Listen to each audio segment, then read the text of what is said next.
Good morning. मैं Sunita Bhargav, associate professor home science. आज का जो हमारा व्याख्यान है वो है पर्सनालिटी डेवलपमेंट या व्यक्तित्व विकास से संबंधित। ये जो टॉपिक है ये BSc home science part second के स्टूडेंट्स और बीए पार्ट फर्स्ट आप दोनों के ही सिलेबस में है।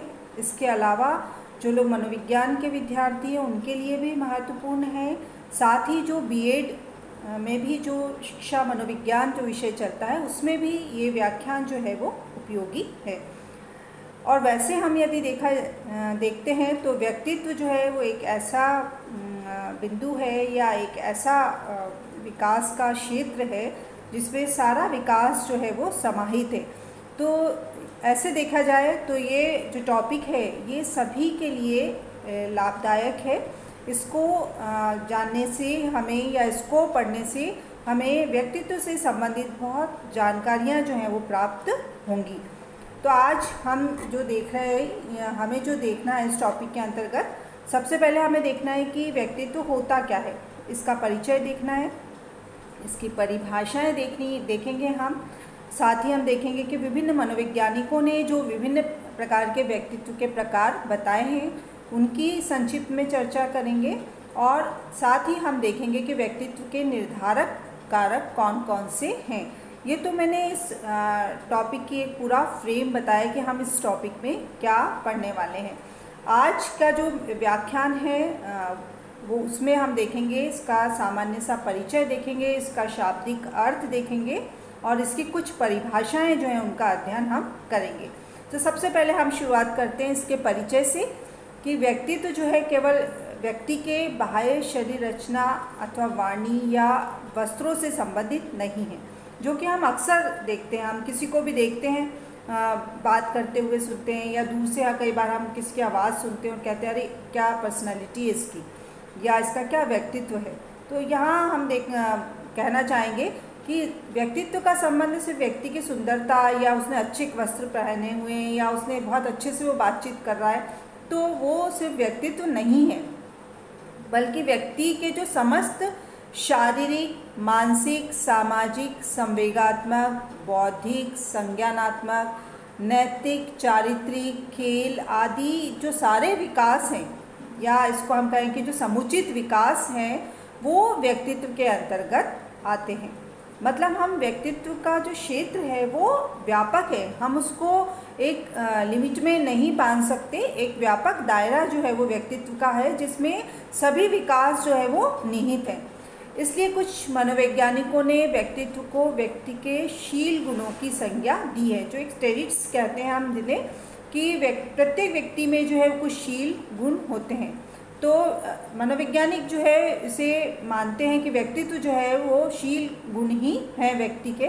तो व्यक्ति के शील गुणों के अंतर्गत क्या आता है वो हम देखते हैं कि व्यक्ति के शील गुणों के अंतर्गत संवेगात्मकता, व्यवहारिकता, सामाजिकता, प्रभुत्व, ईमानदारी, सहिष्णुता, सत्यवादिता, त्याग, बलिदान, आत्मसंयम, आत्मविश्वास, सहयोग, कर्मठता आदि आते हैं।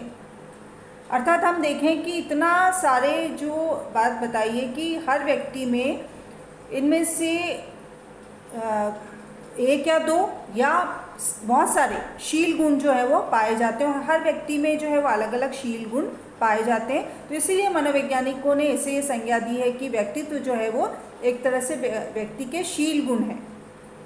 यदि इसको सरल शब्दों में हम कहें कि व्यक्तित्व व्यक्ति के व्यवहार की संपूर्ण विशेषता है, क्योंकि हमने देखा कि सारे ही गुण आ गए, तो व्यक्ति के एक तरह से हम कहें कि उसके व्यवहार की विशेषता है जिसका प्रदर्शन उसके विचारों, आदतों, रुचियों, अभिवृत्तियों, अभिव्यक्तियों के ढंग, कार्य करने के ढंग आदि के द्वारा होता है। अर्थात जैसे व्यक्ति के शील गुण हैं वो उसके कहीं ना कहीं व्यवहार में परिलक्षित होते हैं, हमें दिखाई देते हैं। व्यक्ति अंदर से जैसा शील गुण क्या है, जैसा व्यक्ति जो है वो सोच रहा है अंदर से उसका जो है, यदि उसमें ईमानदारी का शील गुण है, उसमें आत्मसंयम का गुण है, उसमें सहिष्णुता का, तो वो कहीं ना कहीं उसके व्यवहार में जो है वो दिखाई देगा। तो ये जो है वो एक तरह से हम बात करें कि हमने देखा इंट्रोडक्शन में कि व्यक्तित्व तो सिर्फ रूप रंग वस्त्र वेशभूषा हमारी या बोलने का तरीका या एक आकर्षण ही नहीं है, बल्कि एक व्यवहार का तरीका है और उस व्यवहार में बहुत सारी विशेषताएं जो है वो सम्मिलित हैं, जो कि व्यक्ति के विभिन्न जो विकास के आयाम हैं उनसे वो सारी विशेषताएं जो हैं वो संबंधित होती हैं। अब हम देखते हैं कि व्यक्तित्व जो है इसका शाब्दिक अर्थ क्या है, या ये जो शब्द है इसका मीनिंग क्या है। तो व्यक्तित्व शब्द जो है अंग्रेजी भाषा के पर्सनैलिटी शब्द का हिंदी रूपांतरण है। ये हम सभी जानते हैं कि इसको इंग्लिश में क्या कहते हैं। और जो पर्सनैलिटी शब्द है वो लैटिन भाषा का पर्सोना से बना है। लैटिन भाषा का जो एक वर्ड है पर्सोना उससे बना है, जिसका वास्तविक अर्थ होता है नकली चेहरा या मुखौटा, जिसका प्रयोग जो है वो प्राचीन काल में नाटक के पात्र कलाकार अपने रूप व वेश बदलने में किया करते थे। अर्थात पर्सोना से ये जो पर्सनालिटी बना है और इसका अर्थ है एक तरह से नकली चेहरा या मुखौटा। प्रारंभ में जो है वो व्यक्तित्व का अर्थ व्यक्ति के बाहरी रूप से लिया जाता था। यहाँ बाहरी स्वरूप से तात्पर्य व्यक्ति की शरीर रचना, गठन, शक्ल सूरत, वेशभूषा, त्वचा का रंग आदि से है। अर्थात जो व्यक्ति अपने इन बाहरी गुणों एवं सुंदर वस्त्रों से दूसरों को आकर्षित कर लेता था, उसका व्यक्तित्व उतना ही अच्छा एवं मोहक माना जाता था। परंतु रोमन काल में जो है वो व्यक्तित्व की परिभाषा बदल गई और कुछ विशिष्ट गुणों से परिपूरित व्यक्ति को ही पर्सोना कहा जाने लगा। अर्थात जो नकली चेहरा या मुखौटा जो हमने पर्सोना का अर्थ जाना, तो शुरू में जो है वो कि व्यक्ति जो है जैसा दिख रहा है बाहर से वो उसका पर्सोना है, पर बाद में माना गया कि व्यक्ति के कुछ अंतर्निहित गुण जो हैं या उसकी जो व्यक्तित्व की विशेषता हैं वो व्यक्तित्व के अंतर्गत आती हैं, ना कि सिर्फ बाहरी रूप रंग, त्वचा का रंग या उसके बोलचाल का तरीका, सिर्फ यही नहीं जो है वो व्यक्तित्व है या उसका पर्सोना है। ये तो हमने देखा कि इसका व्यक्तित्व का शाब्दिक अर्थ क्या है। इसके बाद हम देखते हैं इसकी कुछ परिभाषाएं व्यक्तित्व की। तो एक जो मुख्य परिभाषा है, एक आल्पोर्ट एक मनोवैज्ञानिक हैं जिन्होंने व्यक्तित्व के संबंध में बहुत ज़्यादा कार्य किया है।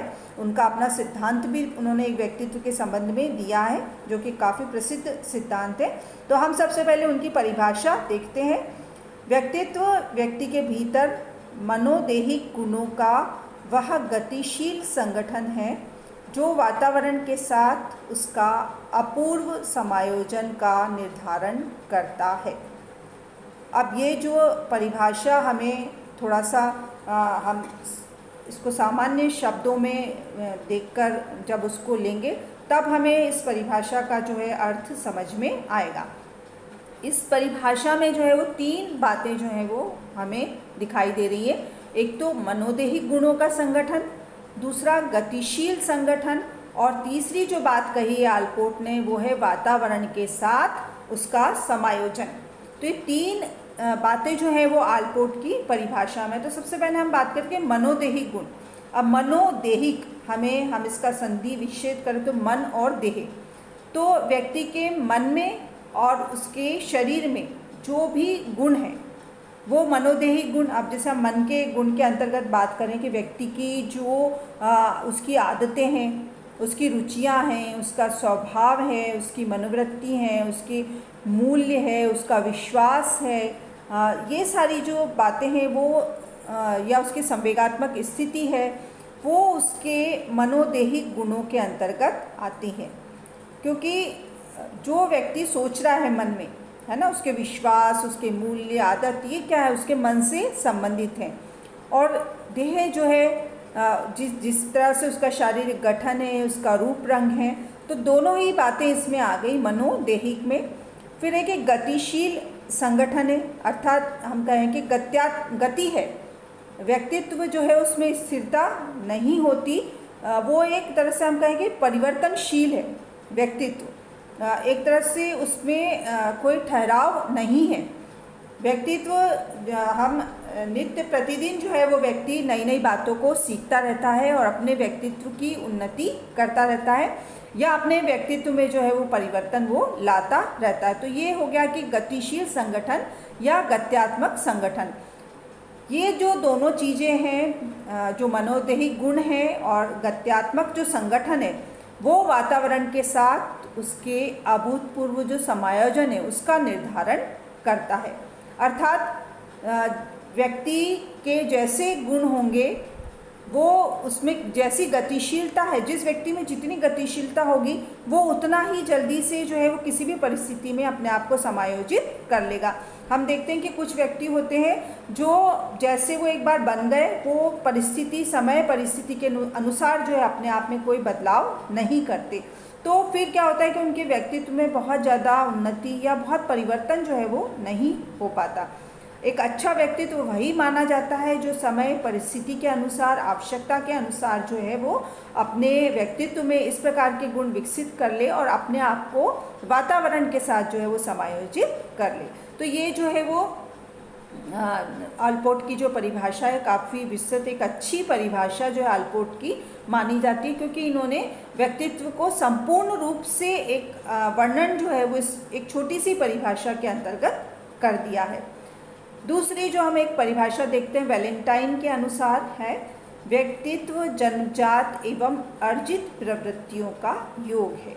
ये बहुत स्पष्ट परिभाषा है, हमें एक लाइन की परिभाषा है कि व्यक्ति जन्म से जो लेकर आ रहा है, जैसे अभी हमने बात की थी शील गुण जो होते हैं वो व्यक्ति को जन्मजात ही प्राप्त होते हैं, और साथ ही अर्जित प्रवृत्तियाँ मतलब वातावरण के साथ समायोजन करते करते व्यक्ति जो है जो इस प्रकार की प्रवृत्तियों का अर्जित कर रहा है, जिस प्रकार के गुण जो है वो विकसित कर रहा है वो सारे उसकी अर्जित प्रवृत्तियां हैं।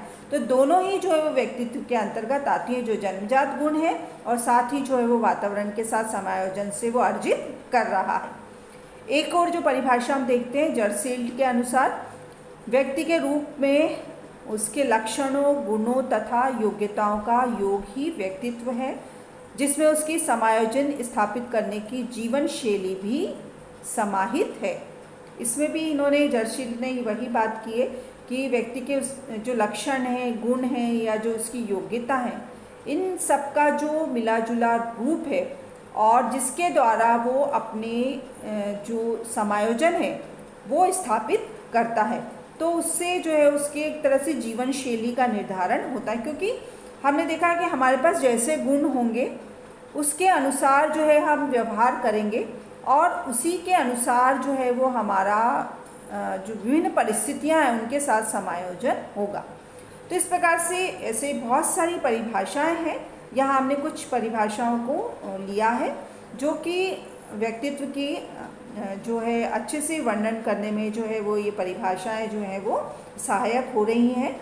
तो यहाँ पर हम देखते हैं कि जो इसका एक शाब्दिक अर्थ हमने समझा या परिचय समझा, तो ये बात हमें स्पष्ट हो गई है कि व्यक्तित्व जो है वो एक व्यक्ति का संपूर्ण विकास है। तो स्टूडेंट्स जो हम बात करते हैं, आप किसी भी को देखकर बहुत जल्दी आकर्षित हो जाते हैं, अरे क्या इसकी पर्सनालिटी है, लेकिन जब उससे बातचीत करते हैं या उसके साथ कुछ समय व्यतीत करते हैं तो हमें पता चलता है कि जितना हम उससे पहली मुलाकात में या पहली बार में हम उसकी ओर आकर्षित हुए थे, वो गुण या वो विशेषताएं जो हैं उसके व्यक्तित्व में नहीं हैं। तो हम जब भी अपने मित्रों का चयन करें, अपने साथियों का चयन करें, तो इस बात को ध्यान में रखें कि व्यक्तित्व सिर्फ रूप रंग त्वचा का रंग इस पर ही निर्भर नहीं है। व्यक्तित्व के लिए बहुत कुछ जो है वो अर्जित करना पड़ता है। एक अच्छा व्यक्तित्व बनने के लिए जो है वो बहुत सारी विशेषताओं का होना आवश्यक है, और एक अच्छे नागरिक बनने के लिए भी जो है वो एक अच्छा व्यक्तित्व होना आवश्यक है। तो आज के लेक्चर में हमने देखा कि व्यक्तित्व क्या है, हमने इसको संक्षिप्त इसीलिए रखा कि आप इसको अच्छे से समझ पाए। इसका अर्थ देखा, इसका शाब्दिक अर्थ देखा और इसकी परिभाषा देखी। अगले के जो लेक्चर्स होंगे हम इस टॉपिक को जो है वो और आगे डिटेल में पढ़ेंगे। अच्छा, एक रुचिकर जो है वो टॉपिक है ये। आप लोग इस टॉपिक को पढ़ेंगे तो आप भी बहुत सारी बातों को जो है वो इससे समझ पाएंगे। तो हम आगे के लेक्चर में लेंगे इसको। अभी के लिए इतना ही। धन्यवाद।